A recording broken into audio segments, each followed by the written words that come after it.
Hi, welcome back to the first solo episode of the year. Happy New Year to everyone. I know in the UK things are pretty similar to how they were a few months back still. We're in lockdown number 3 during this time of recording. I know that other countries like New Zealand and Australia are actually doing pretty well at the moment with the whole COVID virus situation. But yeah, in places like the UK, we got to hang in there. We have to keep going. Hopefully Easter time, fingers crossed, things will be a little bit better. But I thought that for this episode, I would recap or repurpose some Instagram lives that I did. So on Instagram from, I think, October till December of 2020, I did weekly Q&As just to kind of chat with you guys and answer any questions that you have. Obviously, if there's questions that you want to have me answer on the podcast, then you can always send me a DM or you can send me an email and I'll try and answer them. But I thought I'd repurpose it because I know that some people, they don't like to watch IGTVs. I'm personally one of them.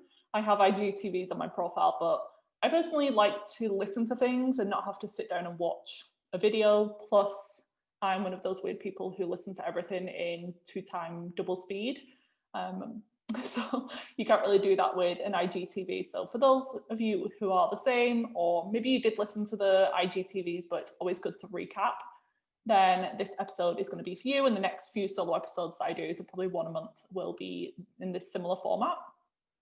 And I covered a ton of different subjects. So things like celery juicing. I've actually stopped doing this for a while because it was hard to get celery in large amounts, and I was going through like 14 packs a week because I'd need 2 packs a day, and it was just really difficult to get enough. And in order for us to get the proper benefits, you need to do it consistently, I've heard. So I'm having a couple of months off, maybe in spring I'll start again, because I really did see some benefits, particularly with digestion, because I found that I had H. pylori in last year as well. I think I've had that for probably over 5 years, and it just didn't show on stool testing, but I struggled on and off with things like reflux and acne and rosacea, nutrient deficiencies. So I knew that there was potentially an issue with that infection, but it just never showed, so I never actually treated up until recently.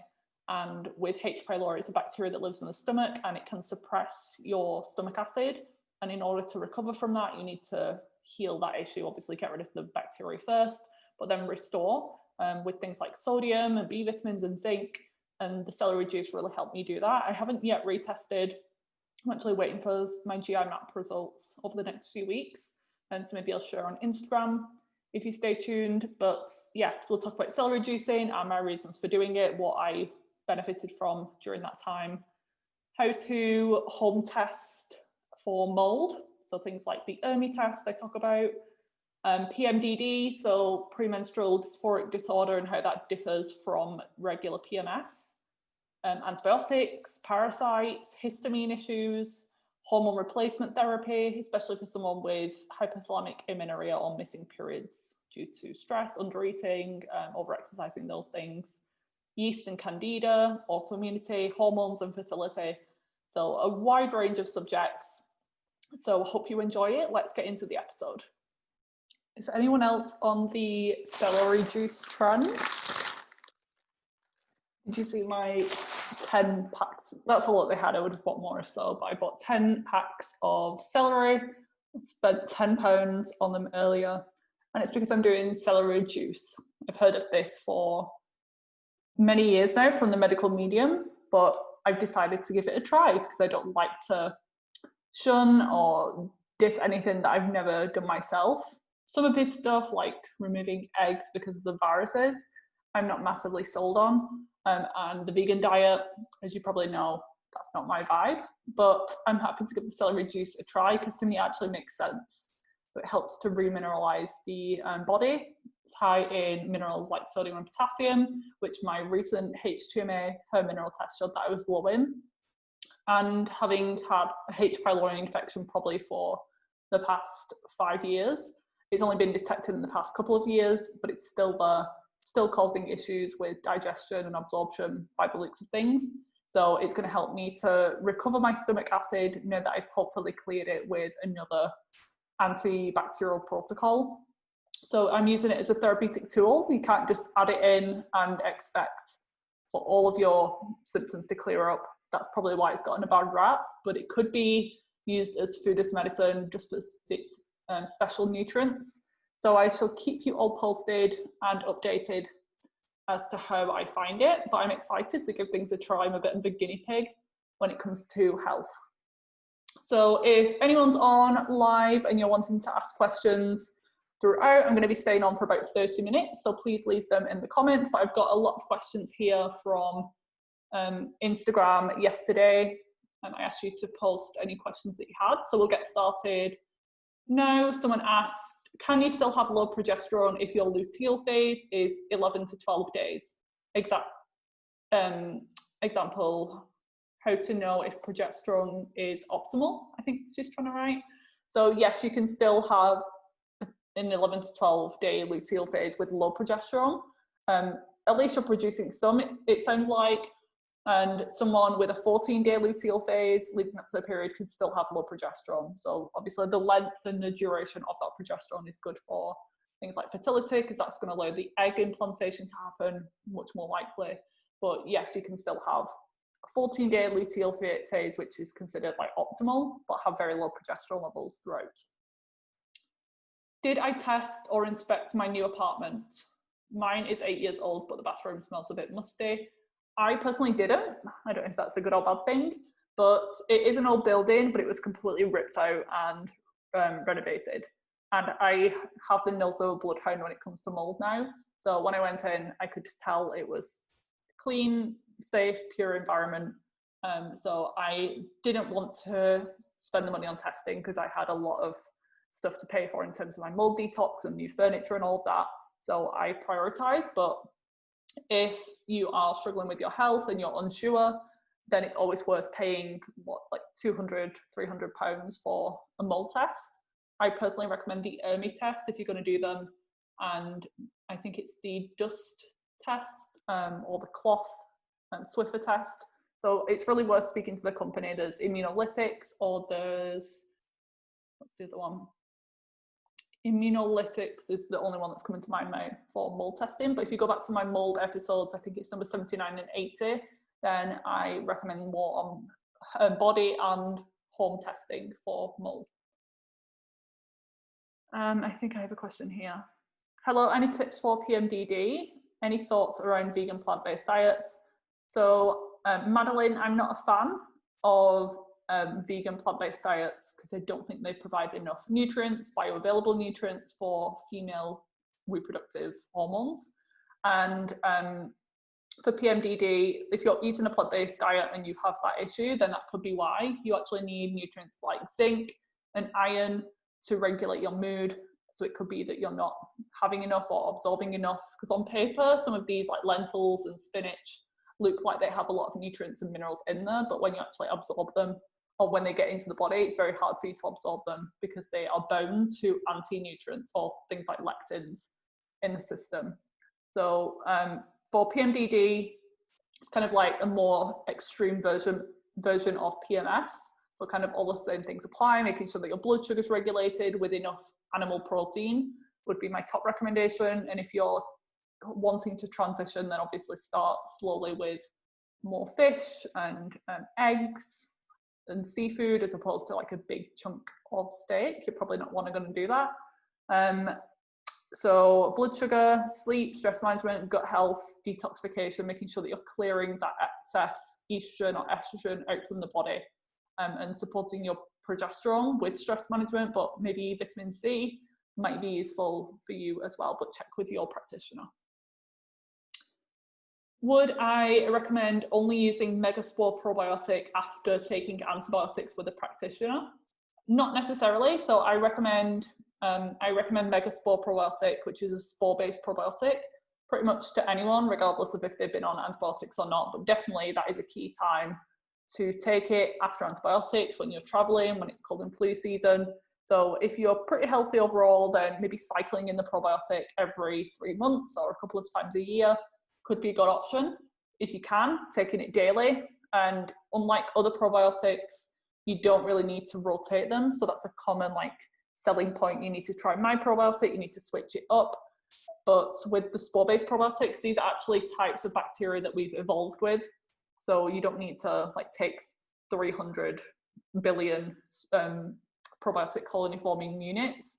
The spores, I think there's 5 million in there, but they're super effective at regulating just the overall environment of the gut.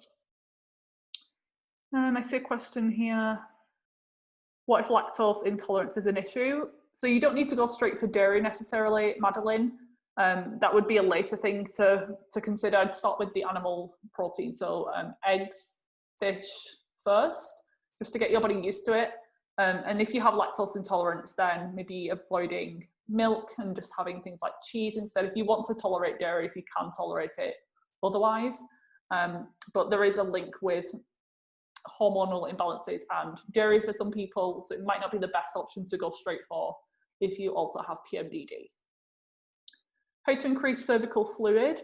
Hydration is like step one, and that's often forgotten. It is a fluid, it's a liquid, so you need adequate hydration levels in the body, making sure that your estrogen levels are optimal. Other signs of low estrogen could be vaginal dryness like other times, pain upon intercourse, could be hot flashes, night sweats, anxiety, mood issues, bone, skin issues, dryness elsewhere. That would also be a sign that your estrogen is too low. It may just be the time that you're in your cycle. So there are fluctuations with cervical mucus, that's totally normal and expected. So leading up to ovulation, it's going to be the most copious. So checking if you're ovulating by tracking your cycle, your temperatures. But after your period and whilst you're on your period, the cervical mucus production is going to be pretty low. If you're someone who's been on the birth control pill for a long time, then that's actually going to suppress your cervical mucus production as well. That's another way that it helps you not fall pregnant. So it could just be that you need more time to rebalance after being on the pill. Best schooling option if you don't want to spend 4 years to become a naturopathic doctor. So it depends on, I'm guessing you're wanting to do something similar to myself. So like kind of doing most of the same things as a naturopathic doctor, but you can't diagnose and you can't prescribe medication. So I would rather do what I'm doing than being a doctor. This is just so much extra hassle with that. So it depends on what country you're in as well. If you're in the UK or Europe, then I'd recommend the college that I went to and will be lecturing at over the next couple of months, called the College of Naturopathic Medicine. They do an online course as well now, but that wasn't an option when I was studying. I did the in-person. I think they have probably 5 or 6 UK satellite colleges. I went to the one in Manchester. If you're in America, then you can look into functional diagnostic nutrition, or FDN, or you can look into the Nutritional Therapy Association, or NTA. Those two, I've had colleagues and friends who've been through those. I know there's other ones like IIN, the Institute of Integrative Nutrition. It's like a very popular one, but I personally wouldn't do that. It's just very like diet based, and you don't get the chance to do like functional lab testing or anything like that. So I would personally do either of those two. Why do some people get extremely low back pain whilst they're on their period? This is usually due to prostaglandins in the body, which are kind of inflammatory molecules, and we need some degree of them. Like we need some inflammation in the body to fight infection and heal from infections and injury. But an excess of prostaglandins can cause things like loose stools around your period. It can cause pelvic pain and menstrual cramps as well.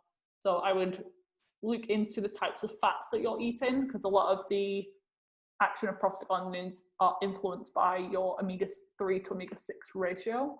So if you're eating, even sometimes in healthy foods, it can be hidden with things like canola oil, sunflower, soybean oil, things like hummus, and like snack bars and vegan like frozen meals. They can all hide some of those oils in there because they're cheap. But that would be my first recommendation, making sure that you're eating enough omega-3s from high quality animal products, like grass-fed beef has that in, fish can have omega-3s in as well. I would rule out or investigate further into endometriosis if you feel like that could be a factor, especially if your periods are heavy and clotted, or you have pelvic pain at the same time. It could be due to endometriosis. If it's just lower back pain, that could be kind of your area of weakness. And when your body's run down and your immune system's shifting whilst you're starting your period, then that could just target that area. Whereas for someone else, they have migraines or they have sleep issues around the period. It all just depends on where your genetic or your weak links are in your body. And you could do some topical things, so like magnesium spray, magnesium baths with Epsom salts. You could do some essential oils on the area. If it's like where the kidneys are, then it could be adrenal based. So if your adrenals are really overworked or really sluggish, sometimes people can get lower back pain. And again, that's probably just flared up around your menstrual cycle because your body's a little bit depleted at that time. So just a few thoughts to consider. So question here from Ariel. Generally speaking, how long should one do an anti-candida protocol to see results for chronic yeast infections that won't go away? I'm using other elements as well, like Megaspore, caprylic acid, and colostrum. So candida, most gut infections are going to take probably 8 to 12 weeks to clear. And with yeast, you have to remember that yeast and candida and fungus is more of like a surface level problem. So you need to look deeper as to why that is. Otherwise, the issue is probably going to come back, or it's going to be very difficult for you to heal. So usually at the roots of yeast infections would be a suppressed immune system. So this can be from stress or things like heavy metals, environmental toxins, mold, and other larger infections in the gut, things like H. pylori and parasites. Making sure that you're addressing all of those things simultaneously or at some point in the protocol, that's going to give you the best results. And again, if anyone's got questions and you're on live, just leave them below. Let me check Facebook as well. Okay, question. What would be the key blood check indicators to see if your body is ready for periods in hypothalamic amenorrhea? So making sure that your estrogen is elevated so that your uterine lining can grow. So monitoring your estrogen over however long you've had the amenorrhea for. That should be improving over time. And you're looking for, there's reference ranges a lot of the time in blood work. So you're looking for the follicular phase because you're not in your ovulation and probably a luteal phase. And another one would be your FSH to LH. So your FSH, if your body is preparing the follicle, it would increase. If it's both of them are flatlined, then that just tells me that your body's not even trying at the moment to do anything. But if you see the numbers increasing, your FSH and LH increasing, then that would also be a good sign that your brain and your ovaries are starting to communicate again. Definitely if your LH, your luteinizing hormone, is very high, then at one point, then that could show that you've actually ovulated or your body's trying or preparing to ovulate. And then as a result, your period would show up. Sometimes people have caught the period going to come before it actually does after years of not having a period because they've checked that as well. You could actually start checking your temperatures, your basal body temperature, just every morning. First thing is your eyes open in bed. And if your temperatures are very low chronically, then that could be a sign that your thyroid is sluggish. You could also check your thyroid in blood work, making sure that your TSH is between 1 and 2 and your T3 is improving. It's a bit different depending on the country for the optimal ranges, but just making sure your thyroid's improving, your nutrient levels, your vitamin D, B12, all of that. So you're just looking for improvements overall and how you're feeling personally, not just going off a blood test. Like, are you sleeping better? Is your libido higher? Is your energy better in the evenings? These are all good signs. So another question, I was just going to get to that one actually, you were next on the list, but what do I think of bioenergetic stress testing? So I'm not too sure what you mean by that. I don't know if you mean like bioresonance. If you are on the live and you want to comment, just to clarify.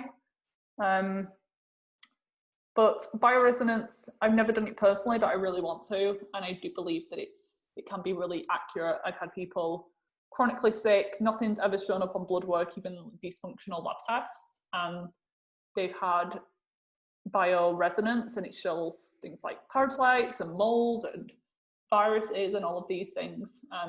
It was actually very accurate. So I really want to do it, but obviously with COVID and everything, I don't think there's actually any open right now. But I'm not sure what the stress testing side of things. If it's just checking like your adrenal function through bioresonance, then probably would be a good thing to try. But I wouldn't rely on that totally. I'd probably do something like a Dutch adrenal test to actually see how much cortisol your adrenals are making. Because maybe on the bioresonance, it's just that day.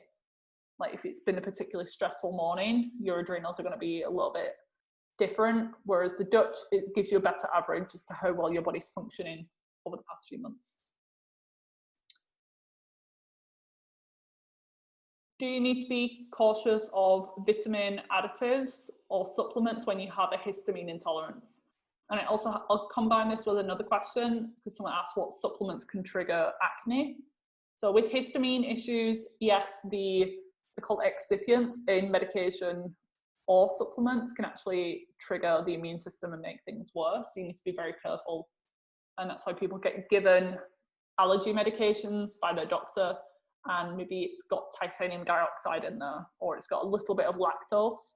That can be enough for someone with more serious and severe mast cell activation, those types of things. That can really send them over the edge. If you just have mild histamine intolerance, then probably not. I always recommend like good quality supplements anyway, so don't be buying them like off cheap websites, and preferring things like capsules and powders and liquids over tablets a lot, because your gut's probably compromised as well. But nutrients for histamine that can make it a little bit worse, any B vitamins that are made from like anything fermented, so a lot of whole food, vitamin B supplements are made from fermented yeast and corn and all of these things. Some vitamin C can be made from fermented corn as well, so that might be an issue. Excessive levels of folate and B12 can also be a histamine trigger, so be mindful of that. Anything fermented, anything aged, what's another one for histamine? Anything with like citric acid, because that is derived from corn as well. And then for acne, some common supplements that can trigger acne would be anything stimulating. So things like ginseng, things like B vitamins in too high of a dose, so B12 and folate again, definitely, but biotin, then that's pretty well known that biotin can cause acne in high doses, yet it's promoted for like hair, skin and nail formula. May not be the best option. Another one could be excessive levels of the fat-soluble nutrients like vitamin D, but often that can cause an acne trigger because it's supporting the immune system of the skin. So it can actually help the skin to recognize an infection or inflammation or clogged pore, and then it causes slight purging. So I sometimes see that, but it's usually due to it's usually a temporary reaction. And then what else? Things like iodine can be a trigger for acne in high doses, but sometimes iodine is needed to actually resolve hormone imbalances and skin issues. They would be the main ones that I see most commonly. Thoughts on essential oils? I actually use them today because I had like an earache for some reason. I think it's because I dropped my headphones in the bottom of my bag, and there must have been like some dirt or bacteria in there, and then I put them in, and then I had like, I didn't know if it was my teeth or my ear, because it was like right at the back somewhere, but I didn't want it to develop, so I put some tea tree oil diluted on a cotton bud or a Q-tip and put that in, swished it around, and within like 20 minutes it had gone. So I think they work. There's a time and a place, but I'm not into like drinking essential oils or having them internally. Definitely not. Even brands like DoTerra who tell you that you can, I would really recommend not doing that because there's just really no long-term research done on that. I don't think it's safe. But for things like anxiety, like inhaling some lavender oil before bed, or when you're stressed, or mixing a little bit of lavender into some oil for when you burn yourself, tea tree, a little bit of a spot treatment could be good. a little bit of peppermint to inhale when you have congestion. So there's a time and a place, but I'm not like a super obsessed with essential oils. Someone asked, what are my thoughts on seed cycling? So not the biggest fan. I've not seen it make the biggest difference, if I'm honest. And with hormone imbalances, they're going to need a lot more than just some seeds in your diet. So if you're not doing the basics and you're just adding seed cycling, you're probably wasting your time. And some people don't do well with seeds, like digestively. So if they're trying to like eat all of this stuff, but maybe they have a gut infection causing the hormone imbalances in the first place, then they're probably just making the issue worse. So it's worth a try if you want to give it a go and you notice direct benefits from doing so, then be my guest, go ahead. But it wouldn't be my first go-to. With my clients, I see much more effective things. And the premise behind it is that the first part of the cycle you do, I think it's flax and sunflower seeds to support estrogen production. And then the second half of the cycle, the luteal phase, you would do sunflower and sesame, I think. I always get them mixed up, to support progesterone levels. Some people swear by it. They think it's what helped them get their period back or fall pregnant. So you can't kind of fight that, but there's usually other things at play. And yeah, I'm not the biggest fan. And the last question that I have on here, so if there's anyone on and you want to ask a question, I've got 10 minutes. So be my guest, leave a comment. So last question was about my whole celery juice thing again. I've got my celery here. And so the reason that I'm doing it is to support my stomach acid levels and just kind of add some additional minerals to my body. I also just want to test it out because I'm a bit of a geek and I want to be a guinea pig and test to see how I feel. And they asked, how long am I trying celery juice for and how much do I consume? So I've been doing it for probably a week or two now. Every morning I juice maybe 1 or 2 of this size, I don't know, they're called bunches of celery. 1 to 2 bunches of celery. It depends on what juice you use because different blenders and juicers create more juice, obviously. I'm going to try it for about 2 months, I think, at least. I think that's the recommended time. You can't really notice major results within a week. So I'm going to try it for 2 weeks. And I think it makes probably like 300 to 500 milliliters of fluid, which I think is between 10 and 20 ounces.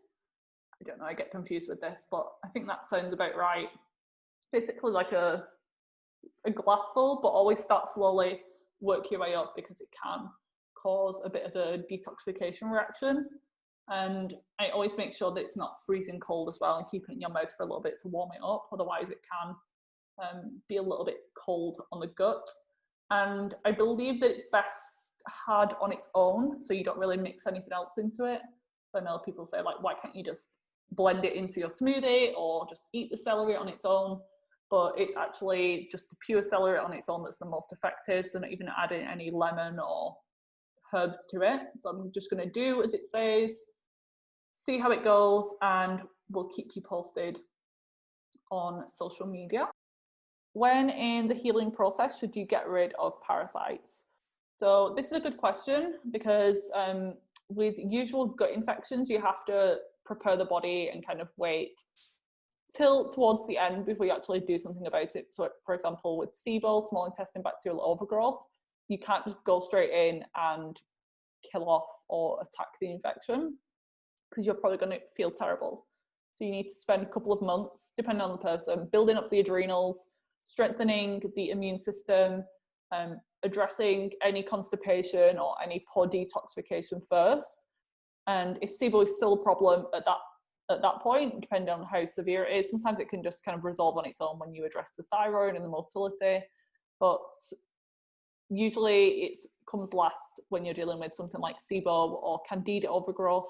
Parasites are a little bit different. So the more that I've been learning about parasites, it does come pretty soon into the journey because it can actually be hard for you to heal and get to the next level in your healing if you have the parasites there in the first place. So you would start with addressing any constipation and making sure that your energy and your mitochondria is like okay. Like if you're exhausted and bedbound with fatigue, you wouldn't go in at that point because you don't have the battery pack, you don't have the reserves there to start killing things off. Whereas if you have some energy, you address any constipation, you're going to the bathroom at least once, ideally 2 to 3 times every day, and you've done kind of some opening of the detox pathways. There's some products with Cellcore, so the brand who I do parasite cleansing through. They have some products, it's known as phase 1, or like the intro first stage of the process, that just give you like gentle nutrients and gentle mitochondria and digestive support, maybe some bowel mover, making sure that your bowels are moving. But parasites are addressed pretty soon into the process, because if you don't knock them out, then you can't address other things like heavy metals, mold, SIBO, viruses, Lyme disease, etc. So I used to say like towards the end, but parasites are the exception in that. So maybe a couple months into your protocol. But I think this person who asked is like already eating a good diet and doing a lot of the right things, because I see her commenting and posting and things. So you might be able to go straight into it. So it's dependent on the person, but maybe within the first couple of months, they need to be looked into. Is hormone replacement therapy only a band-aid solution for hypothalamic amenorrhea when estrogen continues to be low? Yes. So hormone replacement therapy is, it can be useful. So if it makes sense as to why the person has low hormones, for example, if they're menopausal or they've had a hysterectomy and the ovaries removed, for example, then the person probably will need some additional support and a boost to their body just to function. Whereas if someone has had all the testing conventionally and have been told that they just have hypothalamic amenorrhea and that nothing else is going to work other than HRT, that's not a good enough answer in my opinion. It is kind of just a band-aid solution, and there are multiple root causes for hypothalamic amenorrhea. Eating enough food, which can be a struggle, especially if you've got digestive issues, but it needs to and can be done. And yeah, the stress piece, the gut piece, really important, but also time and patience is also needed.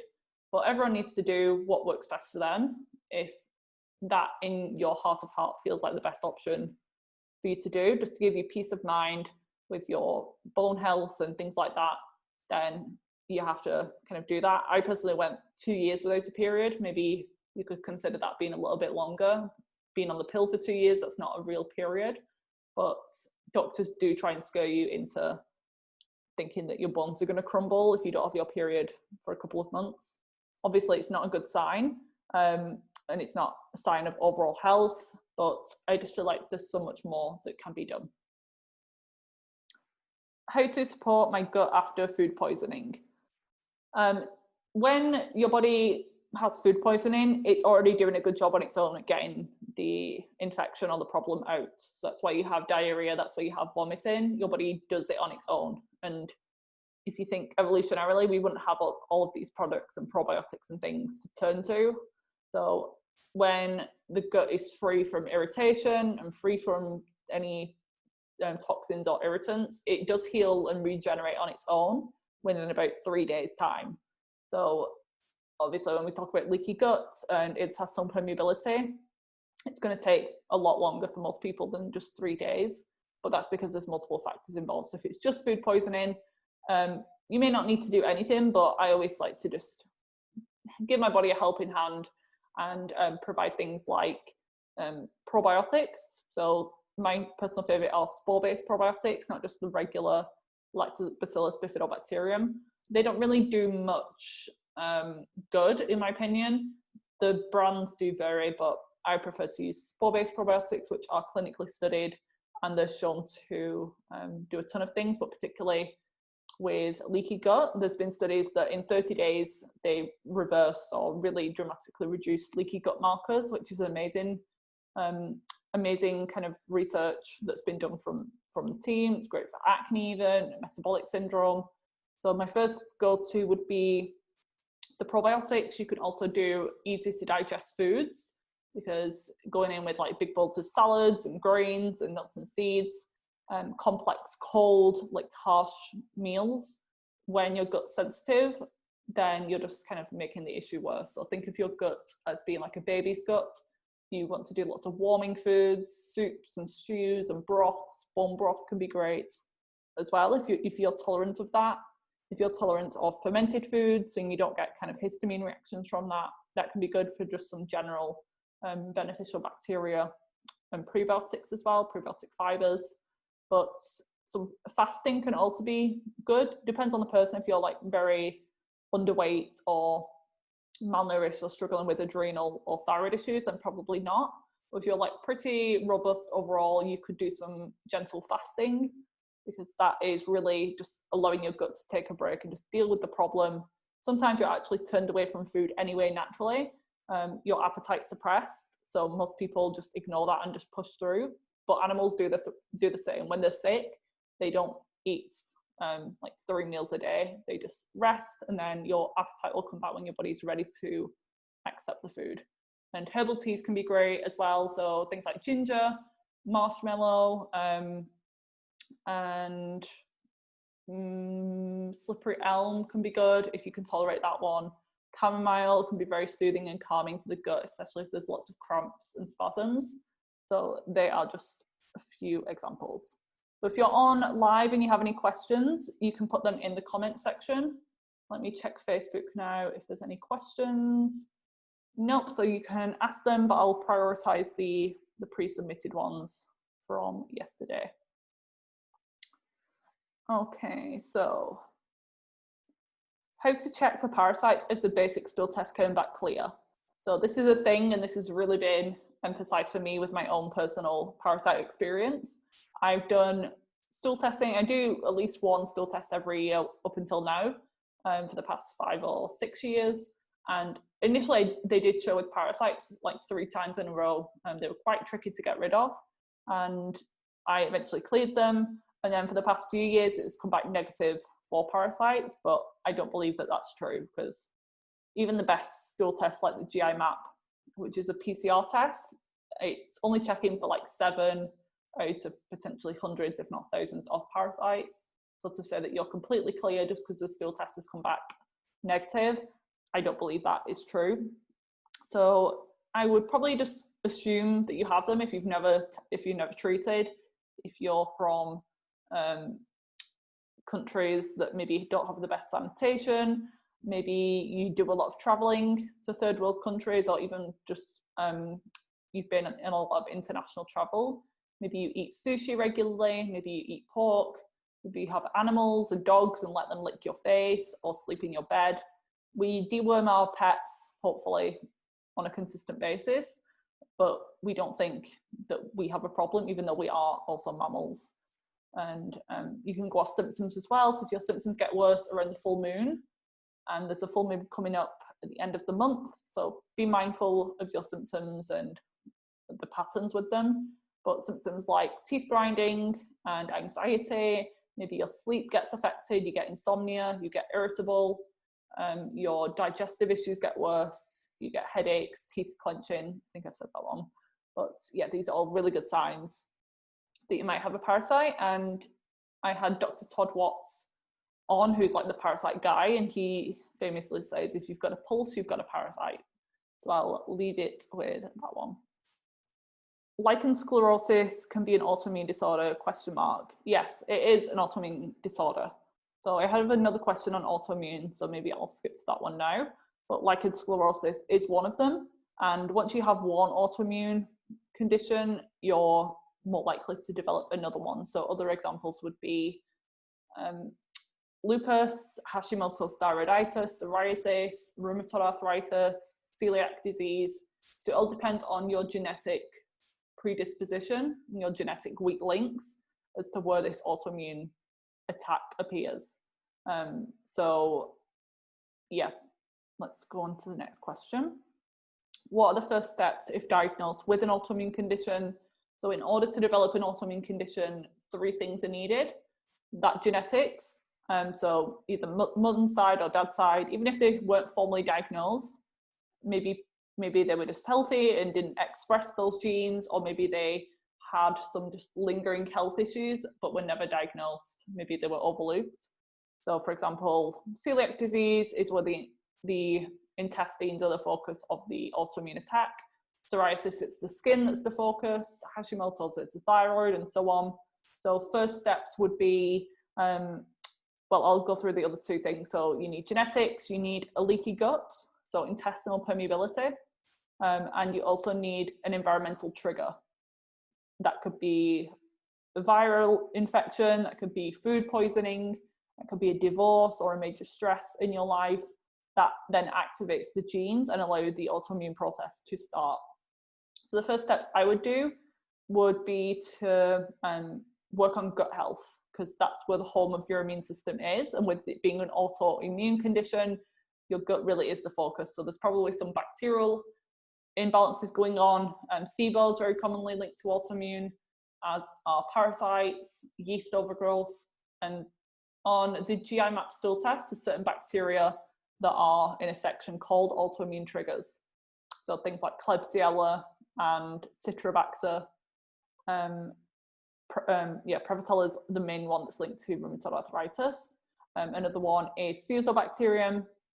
These they don't cause autoimmune, but they're highly linked. So they've done studies and found that people with this specific autoimmune condition have higher rates of that. So it's correlation, not necessarily causation, but work with someone on your gut health, work on your stress management, and consider removing gluten from your diet, because there's a lot of research that gluten causes leaky gut or that intestinal permeability. So we're bombarded by other potential drivers of leaky gut that we can't really control. But so if we can control one thing, which is removing gluten from the diet, then it's worth doing, in my opinion. So I have another question from Hannah on Facebook. She's asking, how do I test for Hashimoto's, or are there any common symptoms? Yeah, so Hashimoto's test would be thyroid peroxidase antibodies, or TPO, or thyroglobulin antibodies, TG. So this can be done on blood work. If you're in the UK, it can be pretty tricky. It depends, it's like postcode lottery as to whether doctors are willing to do it. I tend to find if you're working with someone who can write a letter to them, they're much more likely to be on board, rather than you just going in there asking for these specific tests. So blood test would be the way forward. If you're in the US, sometimes it's covered by insurance. Sometimes you do need to pay privately, but it's not too expensive. That said, even if that comes back normal and your antibodies come back negative, you can't rule out Hashimoto's because it's such a fluctuating condition. You could have caught it on a good day, and then the next day it could have spiked up and elevated. And sometimes the immune system's just so out of whack that antibodies don't show up for a while, but there is still that process going on in the thyroid gland. The longer that's left, the more damage your thyroid becomes, because it's being attacked by the immune system mistakenly. And then you get to the point where your thyroid's physically damaged and it can no longer function, so that you would need to then go on medication. So you don't want to wait until it gets to that point. That's what your doctors are waiting for, but you can actually intervene, start doing things about it. The gluten-free thing would be the first one, and all of that stuff I just mentioned on autoimmune. And symptoms can affect they can be involved in every single body system. That's why it can be so overlooked and so confusing for some people, because there is a thyroid receptor on every single cell of the body. So everything from the head, hair loss, brain fog, depression, anxiety, joint pain, it can be skin issues, digestive issues, palpitations, menstrual irregularities, infertility, can be down to the bottom of the feet with plantar fasciitis, sciatica, toenail issues, even, like everything. And in the initial stages of Hashimoto's, so the first few years or months, you can flip between hyper and hypo symptoms. So some days you might feel really sluggish and depressed and cold and constipated and exhausted. And that's more like low thyroid function. But then the next day you might flip to a hyper symptom. So you might be the total opposite. You might be hot, sweaty, diarrhea, irritable, insomnia, tons of energy, like feeling anxious, on edge, you can't sit still. So some people experience that flip-flop between the two symptoms for the first few years, but then over time you start to just become sluggish and more hypothyroid. Okay, so someone's put like a two-part question here. So natural healing for Crohn's, getting so many yeast infections that won't go away. I never used to get infections before she started healing naturally. So I think she messaged me this as well, or put this somewhere else. But what I think's happened is that you've gone in with like things like herbs and antimicrobials just to kill off bacteria. And in that process, you've kind of irritated or angered the yeast overgrowth that's probably always been there. This is kind of what happens with antibiotics as well. People go on antibiotics and then they end up with a yeast infection. So some of these herbal formulas are powerful. So just because it's oregano or berberine or neem or garlic doesn't mean that it's not dangerous. Like, it can cause problems, especially if you're trying to self-treat. That's the downside. So it sounds like you're wanting to heal your gut, so you read all of this information online and then you make things worse. It could be that you've just brought it to the surface. So you've probably always had some sort of yeast or candida overgrowth internally, but now you've been removing foods, removing irritants from your immune system, and your immune system's now a little bit stronger, so that your body's trying to fight off the yeast. But in that process, the symptoms have got a little bit worse. So I don't know how long it's been going on for, but it can just be like a healing crisis or a detoxification reaction. So it's your question, Ariel. My life cut out the first part when you were responding. So I've not said much. You could always watch this back on the catch up, but basically I said that when you start to self-treat and maybe you took a lot of antimicrobial herbs, so things that kill off bacteria in the gut, garlic, berberine, oregano, neem, clove, those things, you probably disrupted your gut balance and allowed the yeast to overgrow, like what happens when you take conventional antibiotics. Or your body is getting now a little bit stronger, your immune system's working a little bit better. Now it's able to address the yeast problem that's probably been there for a while. So they would be my two thoughts. So I would really recommend working with someone and not self-treating, because it could be that you're making things worse, or it could be that you're on the right track and you just need some guidance. So it's hard for me to say because I don't know other things. But Crohn's disease is usually due to gut infections. I would consider looking into parasites. It is an autoimmune condition. So if you listen back to the information I just gave on gluten, stress, and gut health, that's going to be still relevant to you as well with this autoimmune condition. So have a look into parasites and get some support just to guide you along the way, because I don't want you to make things worse. Is there anything we can do with nutrition for early ovarian insufficiency? So that is a complex condition. Oops, I've taken my comments off. So it is a multiple different factors involved, and you can't just kind of eat your way out of this problem because there's so many things. Is it autoimmune in nature? Is it stress and thyroid related?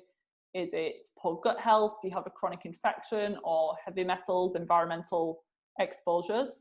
But with nutrition, there are things that you can do to support just hormones overall, support your gut health if you tolerate things like fermented foods and fibers and antioxidant-rich foods, things like CoQ10 from organ meats. Heart in particular is really rich in CoQ10 and can help with protecting the ovaries and the follicles in the ovaries, because sometimes it's the damage from the environment that's caused you to lose ovarian function earlier on in life, and it can be reversed. So I know that they say it's just something you have to deal with. It's not. I've seen it happen over and over again where people are diagnosed with insufficient ovarian failure and they magically, not magically because they do the work and they figure it out. So things that help with ovulation is what you want to think of, and just general overall. A lot of it is the basic stuff, so don't overcomplicate things, but I would potentially recommend doing some more in-depth functional lab testing if you've been doing the basic stuff for hormonal health, and maybe you've seen some improvements with other symptoms, but you're just stuck. I would consider heavy metals and minerals, infections, environmental toxicities next in line, things like mold as well. Are golden linseeds the same as flax seeds? Do they have the same health benefits? Yeah, I think they are. I think in the UK, they're labeled as linseeds or flax seeds. So I think so. If anyone knows for definite, then please let me know. But same health benefits. So you've got the phytoestrogenic effects in there, so it can block some of the bad estrogens, flush out, block some of the estrogens from the body that are bad and flush them out of the system. They're high in fiber. They can help with sex hormone binding globulin levels, so binding onto excessive estrogen or testosterone and other androgens. So if you tolerate them, then you are fine, but just don't overdo it. I'd do like 2 tablespoons max a day. Make sure they're freshly ground if possible. You're not buying bulk bags of pre-ground flax. Is there a possibility of outgrowing an intolerance which showed on testing? So I'm not a fan of food sensitivity testing anyway. And it's because a lot of the time it causes a lot of food fear. And people who maybe did a food sensitivity test 3 years ago, they're still not eating a range of healthy foods and they're really restricting their diet because of it. So if you're coming back with random healthy foods and a lot of them on a food sensitivity panel, whether it's a hair test, a blood test, a saliva test, I would just say that that is a sign that your gut's leaky. So the food isn't the problem, it's your body that's not breaking it down and absorbing it that's the issue. So if it's coming back with a lot, you just need to work on the leaky gut. And if you were to just remove those foods and swap them to something else, you're probably just going to get sensitized to those as well. So it's a vicious cycle. And I've been there with such a restricted diet. You can't heal when you keep cutting things out.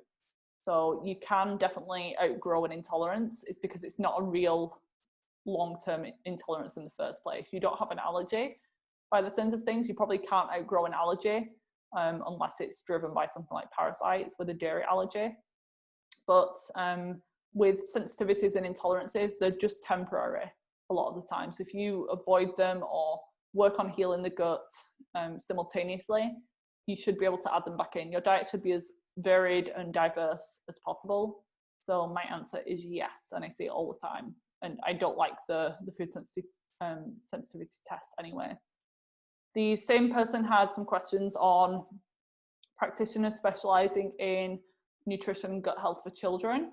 I'm not sure what country she's in. So if you're watching this and you can reach back out, I can try and fit you in with someone who specializes in it, because there's a few practitioners. That's definitely not my area of expertise, so I always refer on when it comes to children.